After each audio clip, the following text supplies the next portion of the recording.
Hello, everyone. I've been thinking recently, as I'm sure many people have, about recent events in the Middle East and the root of conflict. Now, no matter what side of any war or disturbance you're on, most people, well, maybe not everybody, but many people would agree that they would prefer to have less conflict in the world, to see less outward forms of violence. And the more subtle approach to this would be to look for the roots of conflict within ourselves. And many spiritual teachers this would be their go-to position to say, listen, if you want to see less conflict in the world, we have to look at how we are inwardly conflicted. In what ways are we against ourselves? In what ways are we not peaceful in our disposition with our close family members, with friends, and even with different sides of our own personality. And I'm with them so far. But the next step that's often taken is the wrong one, in my opinion. So the spiritual teacher would then say, so then we must therefore quell or end the conflict within our own hearts, within our own minds. Okay, fair enough. I'm still with you. The next question is how? How do we quell a conflicted mind? Now, some people would say you could try breathing through an individual nostril. You could try stretching your hamstrings regularly over a period of months or years. I've tried these and they don't work. They may calm the nervous system for some period of time, certainly. There's tertiary benefits to doing all that stuff. But does a practice like breathing or yoga practice, or even a practice such as meditation where we're turning ourselves internally towards our own minds and recognizing the territory there, is that enough to change the disposition of a species of great ape that has evolved within conflict and competition in order to survive and to procreate? In other words, can we change our DNA by introspection?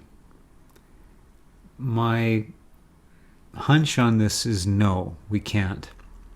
What we may be able to do is recognize that we are creatures that engage in conflict internally and externally, that we vie against one another, that we are in competition against one another for territory, for love, for access to what we need. Those things being more scarce than human beings are plentiful. So what's the answer? And this is now, I think, where we can get into some real potential. The first stage that most people would go through here is to throw up their hands and say, well, you're saying there's nothing I can do.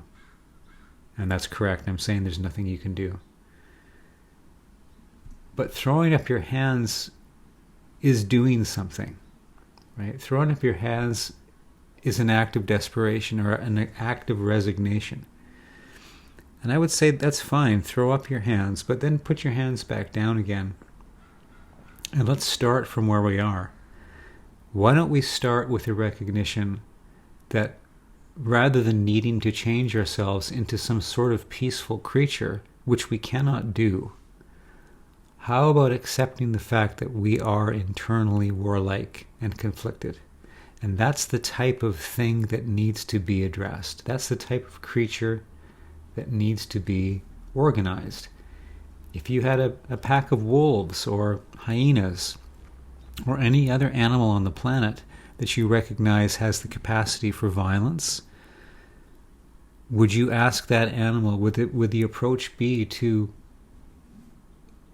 get the animal to try to stop being what it is? Of course, no. We all know that's impossible. Then how do we manage those species? If we could include ourselves within the greater spectrum of life and see ourselves as one species, incorrigible in certain ways, then we may be able to manage human affairs in the same way we would approach zoology. not to exclude ourselves from the spectrum of life, but to recognize there are certain things that maybe human beings should not have access to. Maybe we shouldn't have access to guns. Maybe we shouldn't have access to 3,000-pound automobiles that kill millions of people per year. There's lots of things in the world that could be made a lot better and a lot less painful if we were only to admit what we are. I guess that's all I have to say for today. Thanks.